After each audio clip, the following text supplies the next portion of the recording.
지금 테슬라 주가 125달러까지 폭락할 수 있다는 보고서가 나왔습니다. 그런데 반대로 800달러까지 간다는 예측도 있죠.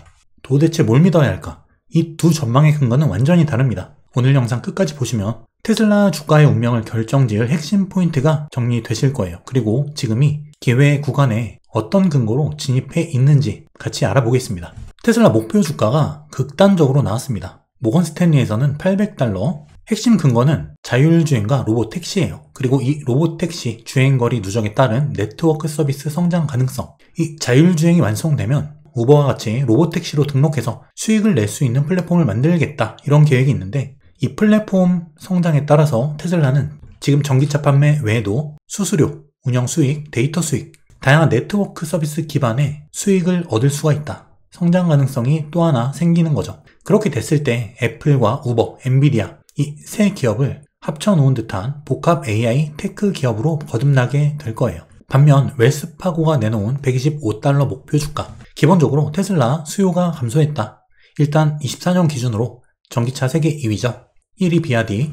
일단 브랜드 이미지 손상이 지속된다. 이건 CEO 일론 머스크의 행보와도 연결이 되죠. 문제는 중국 시장이죠. 중국 시장에서 현재 지위, 판매량 유지를 위해서 인센티브를 제공하고 있는데, 사실 이거는 악순환을 가져올 수가 있어요. 팔기 위해 인센티브를 제공하고 브랜드 가치가 하락되고 판매량이 또 줄고 수요가 감소하고 또 인센티브 제공하고 판매가 낮추고 악순환입니다. 게다가 미국 차량 재고가 증가하고 있다. 그리고 현재 관세 관련된 이슈들도 있을 거예요. 그리고 외두부시에서는 기존 목표 주가 550달러에서 315달러까지 목표가를 하향합니다. 현재가 227달러니까 상방은 열려있지만 크게 하락했다. 사실 이 테슬라의 지금 상승 모멘텀을 어디에 둘 것이냐에 따라서 목표 주가는 100이면 100 다 달라질 수 있어요. 현재 전기차, 자율주행, 저가시장, 로봇택시, AI 로봇, 에너지 여러가지 모멘텀을 갖고 있는데 어디를 먼저 갈 것이냐. 자, 먼저 차트를 놓고 볼게요. 2016년부터 현재까지 흐름입니다.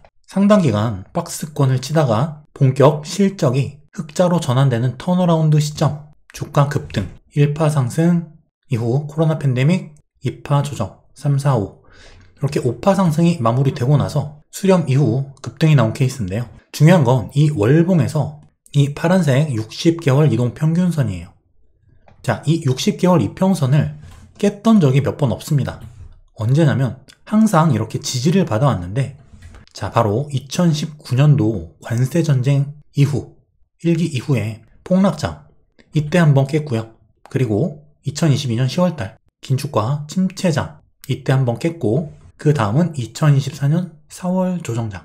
테슬라는 실적이 정체됐었기 때문에 수렴을 그리는 과정이었고 테슬라만의 독특한 하락이었다. 그리고 이번 관세전쟁 2기의 하락장이다. 자, 이 구간들의 공통점이 무엇이냐면 다 최저점이라는 거예요. 최저점과 저점권은 다르죠. 여기서 조금 더 빠질 수는 있겠지만 저점권임에는 틀림이 없다. 여기까지 올라갔을 때 여기와 여기의 차이가 있을까요? 없어요. 차라리 이 구간에 언제 샀냐가 중요한 게 아니라 이 구간에서 내가 자금 운용을 어떻게 했느냐, 언제 팔았느냐, 언제 추가 매수했느냐, 여기에 따라 수익률이 갈리는 것이지 여기서 샀느냐, 여기서 샀느냐가 대세에 지장을 주진 않는다는 거예요. 저점권에서 그렇다면 모아가는 전략을 쓸 수 있다. 지금은 이 60개월 파란색 이 이평선 아래 와 있는 구간이고요. 여기서 한두 달 또는 두세 달 경과한 다음에 여기서 더 빠지더라도 그 이후에는 반드시 상승이 나왔다. 그리고 월봉 RSI 지수를 기준으로 봤을 때 월봉 이 50선 아래로 내려왔던 구간은 이 60개월 이평선 아래로 하향 이탈한 구간과 동일하다. 지금은 50을 깨진 않았죠. 하지만 인접해 있는 구간이다. 조정이 더 나오면 너무나 좋은 매수 구간이 될 것이고요. 지금 사도 저점권이다. 자, 그럼 긍정 요인과 부정 요인을 살펴볼게요. 어디에 얼마만큼 가산점을 주느냐에 따라서 내가 생각하는 목표 주가는 달라질 수 있겠죠. 먼저 긍정 요인, 자율주행이다. 완전 자율주행 FSD가 어떤 경쟁사보다 앞서 있다. 그리고 AI와 로보틱스, 지금 제가 생각하는 테슬라의 가장 핵심적인 한 가지 모멘텀은 바로 로봇입니다. 이 휴머노이드 로봇이 현재는 개발 중이죠.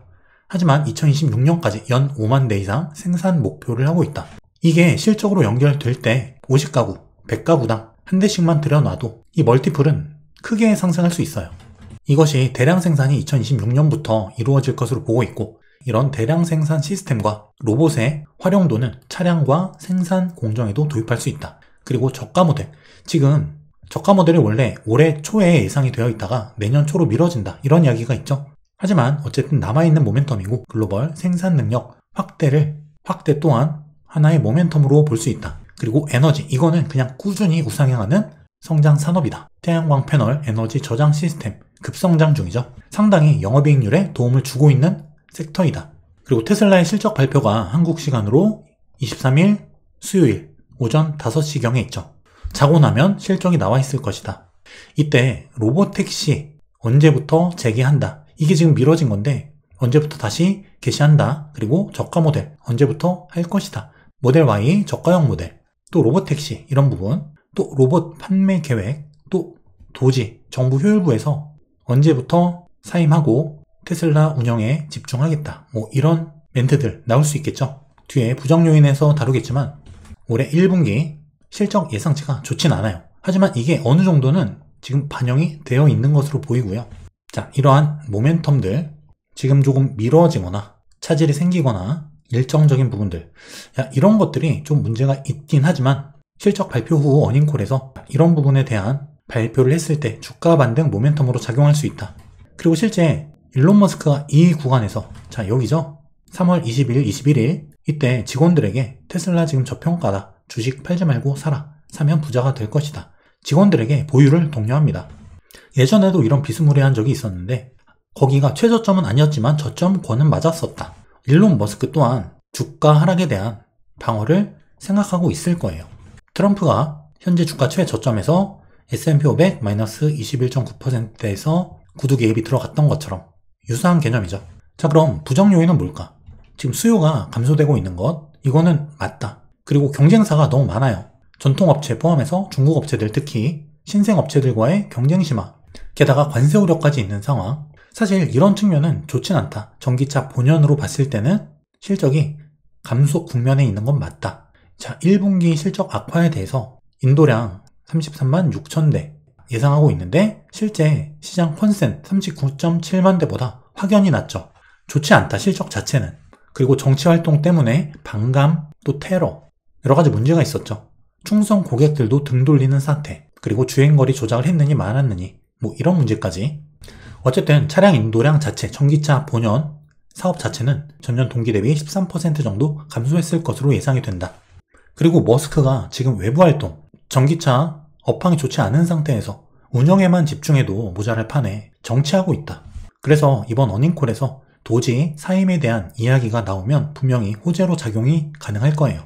그리고 주요 이슈들이 지연되고 있죠. 저가 모델 양상, 그리고 로보택시, 이런 것들이 지연되고 있는데, 그래서 지금 이번 실적 발표의 중요한 거는 일반적인 실적이 아니에요. 어닝콜에서 무슨 이야기를 하느냐, 현재 테슬라 멀티플을 이끌고 왔던 로보택시에 대한 정확한 운영 계획, 저가 모델 양산 계획, 로봇 판매 계획, 도지 사임 일정, 이런 것들이 명확히 나와줄 경우에는 상승 연결이 가능하다는 거죠. 지금 현재 나와 있는 악재나, 그리고 주가 하락폭, 현재까지 나와 있는, 그리고 호재, 이런 것들을 놓고 보았을 때 하방보다는 상방이 더 많이 열려 있다는 거죠. 하방으로 꽂아봐야 매수하기 좋은 저점권이고, 반등하면 크게 갈 수 있는 매우 좋은 구간. 자, 이런 선반영을 우리가 감안한다면 저점권에서 모아가는 전략이 어떨까? 테슬라의 멀티플 PER, 향후 주가 상승의 폭을 결정하는 그 멀티플은 전기차 실적이 아니에요. 그것보다 로보택시나 저가형 모델 양산, 휴머노이드 로봇 진행 계획, 이런 것들이에요. 자, 실제 테슬라가 전기차 기업에서 AI 종합 플랫폼 기업으로 발돋움하고 있다는 그 증거, 이 그래프에서 명확히 보여집니다. 이 파란 색깔이 전기차 비중이고요.